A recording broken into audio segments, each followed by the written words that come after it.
আপনি আমি এমন একটা দেশে বাস করি যে দেশে আজকে যদি আজরাইল এসে বলে যায় তোমরা রেডি থেকো, কালকে তোমাদের সবার জান কবজ করা হবে, তাহলে দেখতে পারবেন রাতারাতি কাপড়ের দাম এত বেড়ে যাবে যে গরিব মানুষের কাপড় ছাড়াই কবরে যেতে হবে। 2টা মিনিট ধৈর্য ধরে আমার কথাগুলো শুনুন। আমরা সেই দেশে বসবাস করি যে দেশে করোনা আসলে 5 টাকার মাস্ক 100 টাকা পর্যন্ত হয়ে যায়। আমরা সেই দেশে বসবাস করি যে দেশে পানি আসলে 500 টাকার নৌকা ভাড়া 50,000 টাকা পর্যন্ত হয়ে যায়। আমরা সেই দেশে বাস করি যে দেশে মসজিদের ফান্ডে থেকেও টাকা মেরে দেওয়া হয়। আমরা সেই দেশে বাস করি যে দেশে গোরস্থানের ফান্ডে থেকেও টাকা মেরে দেওয়া হয়।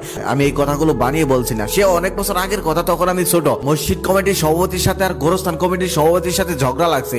একজন আরেকজনকে বলতেছে আপনি মসজিদের ফান্ডে থেকে টাকা মেরে খেয়েছেন, আবার আরেকজন বলতেছে আপনি গোরস্থানের ফান্ডে থেকে টাকা মেরে খেয়েছেন। আমি এই কথাগুলো শুনে অবাক হয়েছিলাম, কারণ আমি সেই পর্যন্ত জানতাম গোরস্থান থেকে কোনো চুরি করে না, মসজিদ থেকে কোনো চুরি করে না। আমি সেদিন অনেক অবাক হয়েছিলাম। 7 বন্ধু মিলে পানি দেখতে গেল ঘুরতে, যাওয়ার পর মোটর সাইকেলটা তারা রাস্তার পাশে রেখে নৌকা দিয়ে গেল পানির মাঝখানে। সেখানে যাওয়ার পর একটা বন্ধুকে ধাক্কা দিয়ে ফেলে দিল। ফেলে দেওয়ার পর ওদিকে দেখতেছে তাদের মোটর সাইকেল পানিতে নিয়ে যাচ্ছে, প্রায় মানে যেখানে রেখে এসেছে সেখানে ভেঙে যাচ্ছে, আর কিছুক্ষণের মধ্যে ভেঙে পড়বে, মোটর সাইকেলও সেখানে পড়ে যাবে। এটা দেখে তারা তাদের বন্ধুকে উদ্ধার না করে চলে গেল মোটর সাইকেল উদ্ধার করতে। এদিকে তার বন্ধুটা আকুতি মিনতি করলো, হাত বাড়ালো, তবে কেউ শুনলো না। নৌকার মাঝিটা যখন নৌকা ঘুরিয়ে তাকে আনার জন্য যেতে চাইলো, তখন তারা তাকে যেতে দিল না। তারা বলল আগে আমাদের মোটর সাইকেল উদ্ধার কর, তারপরে সে তাকে নিয়ে যাক। তারপর তারা পারে গিয়ে মোটর সাইকেল চালিয়ে সবাই চলে গেল, বন্ধুকে ফেলে।